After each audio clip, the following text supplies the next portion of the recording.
याबाबत अनेक प्रश्न उपस्थित केले जातात। कधी कधी काही चुकीच्या पद्धतीनं इतिहास मांडण्याचा प्रकार केला जातो। इतिहास परत लिहिण्याचाच प्रकार चालू आहे। माझं मत एवढंच आहे की जे सत्य आहे आणि जसं घडलं तसं झालं पाहिजे, दिसलं पाहिजे आणि लिहिलं पाहिजे। काही जी कडक आहे त्यांना डागडुजी करण्यात नाही आली आणि ते पर्यटनांसाठी कुठे कुठे म्हणजे बरेच असे गडकिल्ले आहे ना। आता जसं मी पण जेव्हा पर्यटन मंत्री होतो अनेक ठिकाणी आम्ही फंड देण्याचा प्रयत्न केला, पण ह्याच्यात archaeological survey of India, state archaeological board, heritage board ह्या सगळ्यांचे तुम्हाला माहिती आहे केवढे कायदे कानून आहेत। मला वाटतं कुठे ना कुठेतरी हे नीट करून कुठेतरी सुरळीत करून कसं डागडुजी करू शकतो ह्याच्यावर आपण लक्ष केंद्रित केलं पाहिजे। कारण ASIनी मला माहिती आहे कंबोडियामध्ये वगैरे पण जाऊन काम केलेलं आहे, तर रिस्टोरेशन ह्याच्यात थोडं आपण ह्याच्यावर फोकस करणं गरजेचं आहे।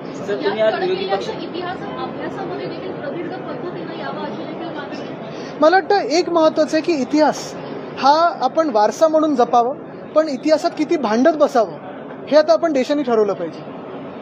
एक महत्त्वाची बातमी आपल्या लोकांसमोर आणायची आणि साधारणपणे महाराष्ट्रासमोर आणायची, देशासमोर आणायची आहे।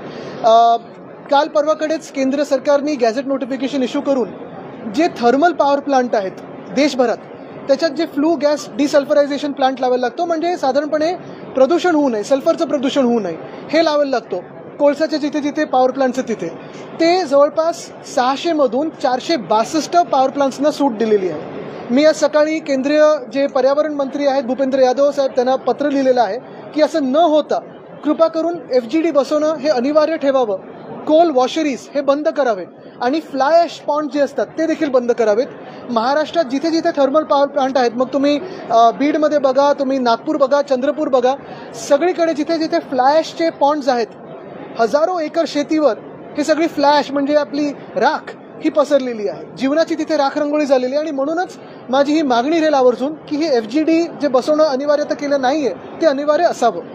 दादरमध्ये जे राष्ट्रीय स्मारक तयार होत आहे ते बांधकाम पूर्ण झालेलं आहे, पण निधी नसल्यामुळे अडथळा येत आहे। पूर्वी काम जे आहे मला वाटतं त्याच्यावर आता चर्चा सुरू आहे, त्याच्यात काही शासनाचे देखील अधिकारी आहेत। पहिला टप्पा हा पूर्ण झालेला आहे, पुढच्या टप्प्यासाठी आता आम्ही जी काही बैठका करायचं ते करत आहोत।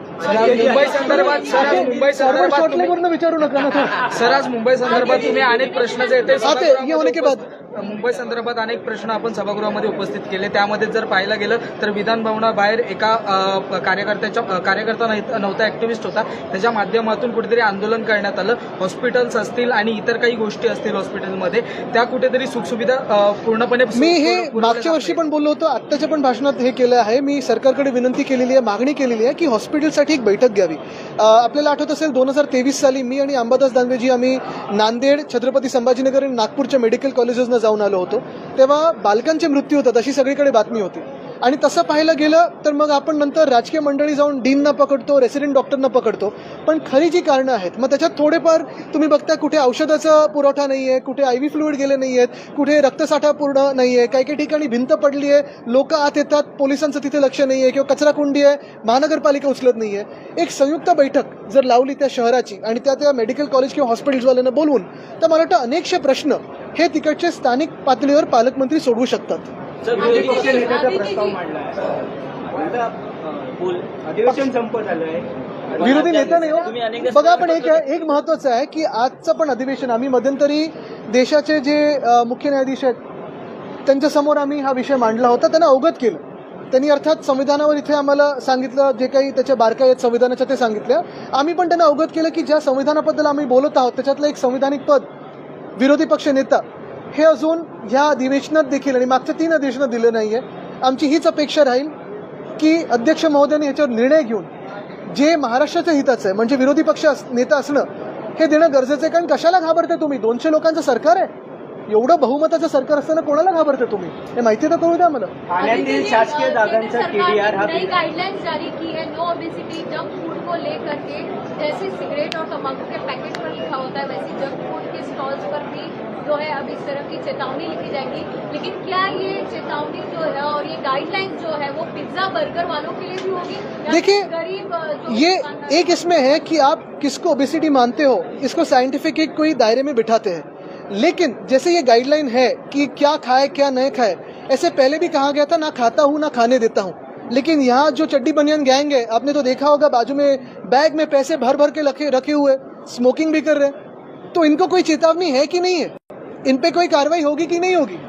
वो तो यही कह रहे हैं कि मैंने तो कपड़े पहने थे बाहर जाने के लिए, तो पहने क्यों नहीं? तो उजागर करना पहने क्यों नहीं? और क्या कपड़ों पे गांधी जी का फोटो छपा हुआ था? आदित्य जी, इसमें ये है कि वड़ा पाव हो या फिर समोसा हो, जिलेबी हो, ये जो ठेले वाले हैं या जो गरीब मजदूर, मतलब जिस तरह के जो छोटे व्यापारी है या दुकानदार है, उन पर बंदिश लगाई जाएगी, उनको जो है उनके ऊपर नजर रहेगी। लेकिन जो पिज्जा, बर्गर या जो जंक फूड जो मिलते हैं, उन पर क्या होगा, ये भी मेरी यही मान्यता है कि हर एक जो भी हम खाते हैं उसकी इन्फॉर्मेशन हो, कैलोरी क्या है उसमें, कितने किलो कैलोरी उसमें है, कितना परसेंट उसमें ऑयल है, कितना परसेंट फैट हो सकता है।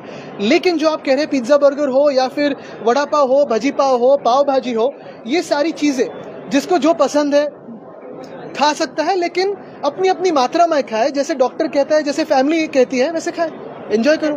आपने आज केंद्रीय मंत्री, केंद्रीय पर्यावरण मंत्री को भी, तो क्या आप उनको लाइसेंसदारी बनाना अनिवार्य करोगे या नहीं? मुझे तो ऐसे लगता है कि ये सरकार ने 2014 में कहा था कि लाइसेंस राज दूर करेंगे। अभी कितने लाइसेंसेस आ रहे हैं देखो। आपने केंद्रीय मंत्री को पत्र लिखा है, क्या आपकी मांग है? मैंने केंद्रीय मंत्री पर्यावरण भूपेंद्र यादव जी को खत लिखा है, उसमें यही कहा है कि जो उनकी अभी एक ऑर्डर आई थी पिछले 2 दिनों में, फ्लू गैस डीसल्फराइजेशन जो एक मैकेनिज्म होता है, FGD बोलते हैं उसे, वो चिमनी पे बिठाया जाता है जहां जहां थर्मल पावर प्लांट है, कोयले के प्लांट्स है। देश भर में लगभग 600 ऐसे प्लांट्स हैं, उसमें से 462 प्लांट्स को उसमें से एग्जेम्प्ट किया गया है। मेरी यही मांग है कि ऐसे एग्जेम्पशन ना दिए जाए। FGD ये बेसिक प्रदूषण को फाइट करने के लिए एक बहुत बड़ा जरिया है और वो ऐसे ही कायम रखे। उसी के साथ जहां जहां ऐश पॉन्ड है और कोल वॉशरीज है वो बंद किए जाए। मुंबई को लेकर भी आपने कई सारे सवाल उठाए थे आज। यासाठी उमा ठाकरे यांनी सरकारला प्रोत्साहन दिलं आहे. त्यांनी म्हटलंय की 1 वर्ष झालं एका केसच्या संदर्भात अजून समितीचा अहवाल आला नाही, तो का आला नाही? मला वाटतं धर्मांध हे कायदा ठीक आहे, पक्ष बदलण्याच्या कायद्यामध्ये त्याच्या बदल चालू आहेत, त्याच्यात आमचा पण निकाल आता येईल असं वाटायला लागलेलं आहे, न्याय कधी ना कधीतरी आता मिळेल असं वाटायला लागलेलं आहे। आणि मग हे सगळे जे बदल होत आहेत, पक्ष बदल, पोस्टर बदल, होर्डिंग बदल, कपडे बदल, हे आपल्याला कळेल। आणि तुम्ही मला सांगा, आता भाजपचं 11 वर्ष केंद्रात सरकार आहे, 9.5 वर्ष महाराष्ट्रात सरकार आहे, आपण बोलतो हिंदुत्ववादी सरकार आहे, आणि तरी हिंदू खतरे में चड्डीबंदी क्या नाही, शब्दावरून कुठे काय? विधान नाही, मी तर नाही पाहिलं। ठीक आहे।